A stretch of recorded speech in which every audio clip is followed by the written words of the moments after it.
кім білмейді, менде Discord бар, онда біз еркін сөйлесіп, тәжірибе алмаса аламыз. Сілтеме осы видеоның астында.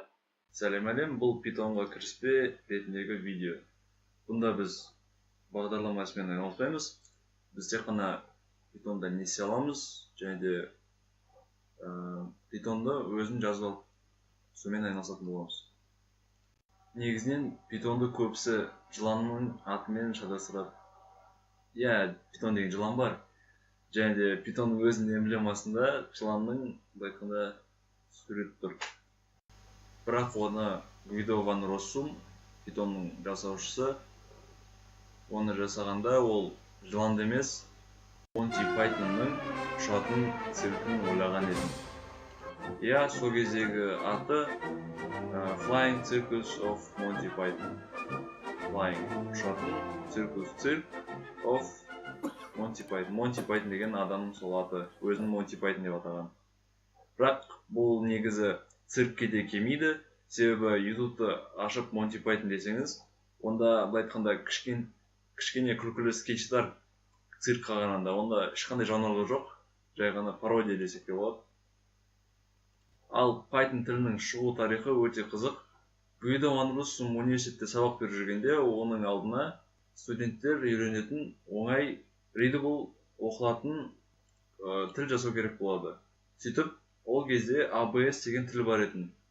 Ескі тіл. Сол сияқты адам тіліне ұқсас тіл жасау керек болды. Содан Python шықты. Print деген кәдімгідей шығар, if, кәдімгідей егер деп аударылады. Сол секілді. Жалпы Python таңдаған дұрыс шешім, себебі Pythonда жазылған код ол таза. Ешқандай кудрявый скобканың да керегі жоқ. Жай ғана табуляциямен ғана ерекшеленеді. Онымен қоса барлық функциялардың аттары адамға оқылады. Және де Python C тілінде жазылған. Демек, C тілінде осы Pythonды жазылған. Сосын Pythonда өте көп библиотекалар бар. Енді кітапхана деу біртүрлі болар. Ал сол Pythonның библиотекаларымен біз кейінірек танысатын боламыз. Онымен қоса Pythonды таңдаған бағдарламашылар әрқашанда сұраныста. Және оның қазіргі дамыған deep learning саласы бар. Оған кететін адамдар өте көп ақша табатын болады. Оның басқа да салалармен кейінірек танысатын боламыз. Егер әлі де сенімсіз болсаң, онда міне Google'ның өзі осы Pythonды қолдайды. Google. Сосын оның Google DeepMind деген арнайы жасанды интеллект жасауға бағытталған бөлімшесі бар. Ал жаңағы Guido van Rossum, ол қазір Google'ның Dropbox деген бағдарламасының жасаушысы ретінде жұмыс атқарады. Ал енді Pythonның өзін жазып алып көрейік. Міне python.org деген сайт бар. Кіреміз бірден. Сөйтіп downloads деген жай ғана әкелеміз, сөйтіп Python басамыз, сөйтіп басталады. Алайда бұл менде бар. Міне ол. Енді несейміз. Енді жалпы Python.org демей, мысалы Python десеңіз болады. Python дейсіз, сосын ашылады. Міне бірінші сайт ол Python.org. Енді міне бізде Python тұр. Ашайық.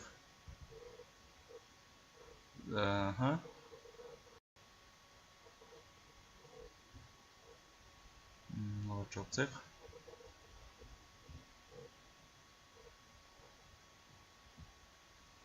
Енді бұндағы ең басты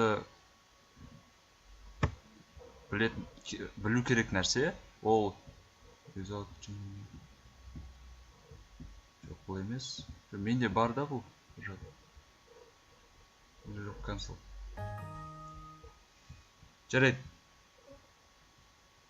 Удалить отпай қойын. Өшіріп Python add to s.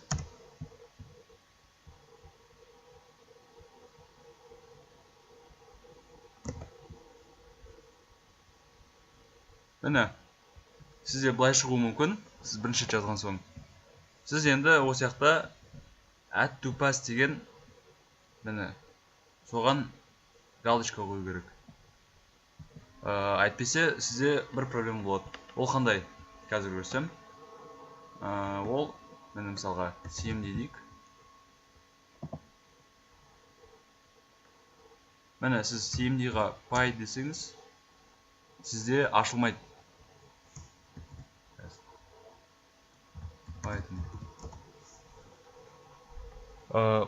Pass деген былай айтқанда осы ғой. Бір нәрсені жазасыз, команда неге строка сөйтіп. Міне мысалға Python ашып тұр.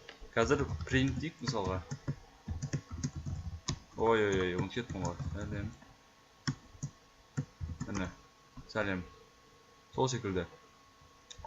Егер сіз жаңаны баспасаңыз, онда сізге шықпайды ондай. Сізге белгісіз бір нәрсе деген сияқты шығады. Сосын, онымен қоса сіз Python документациясын оқып көрсеңіз болады. Документация шынымен де жай ғана тексттерден тұрады, бірақ бұнда не бар, не жоқ, соның бәрі дұрыс көрсетілген. Сосын айта кететін нәрсе, міне бізде мысалға Python бар. Енді IDLE деген іздейміз. IDLE. Міне, енді ол мына жақта тұр. Басамыз IDLE-ні. Енді IDLE қазір ашылу керек. IDLE деген средства разработки. Python мен жұмыс жасайтын бөлімше ғой. Міне, енді бүйтеміз. New file дедік. Енді бүйтеміз print сәлем әлем дейміз мысалға. Бұл біздің бірінші программамыз. Енді тоқталмай қойын. Print сәлем әлем дедік. Енді міне save as дейміз. Қақа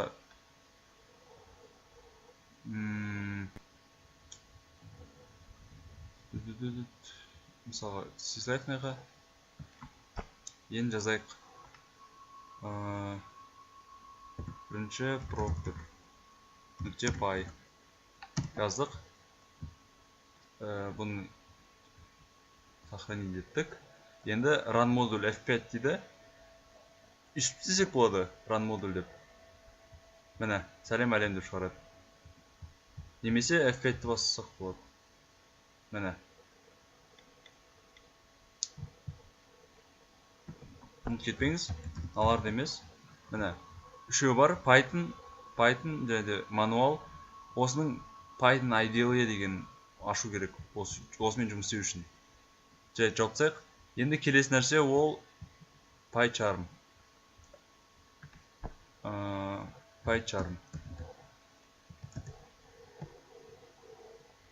PyCharm бұл Python мен жұмыс істеуге арналған кәсіби былай айтқанда. Қазір ашылсын. Онымен қоса, егер сіз жазыла алмай әшейін көргіңіз келсе, онда Online Python Interpreter деп жазасыз.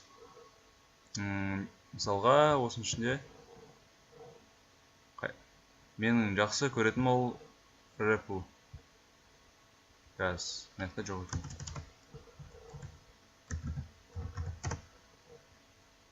REPL дейді.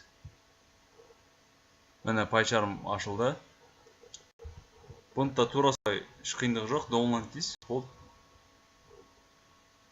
Мен download дейсіз. Сосын бұл жақта бір айта кететін жайт, ол байқанда міне сізге PyCharm профессионалды жүргізеді жазылығы. Ал сізге PyCharm community керек. Екеуінің айырмасы не? PyCharm профессионал ол неге арналған? Кәсіби, екеуі де кәсіби, бірақ профессионал платный. Оған ақша төлейсіздер. Ал community деген ол осы адамдар отырып бәрі бірге жасаған. Сөйтіп, сондықтан да ол тегін. PyCharm community дейікші. PyCharm community. Міне community edition. PyCharm міне REPL деген бар тағы да. Жаңадай print дейміз. Сәлем дейік мысалға. Run дейміз. Неға сол шығады сәлем деп. Міне community деген. Ұмытпаңыздар. Негізі уайымдамай қойсаңыздар болады, себебі сілтемелер осы видеоның астында болады. Ал осымен видео аяғына шейін жетті. Келесі сабақтан бастап біз кәдімгідей бағдарлама ісіне үңілеміз. ненің неге жауап беретініне жауаптар табамыз. Келесі сабақта көріскенше, ал мен өзімнің Telegram мен Discord канал бар екенін есіңізге салғым келеді. Сау бол!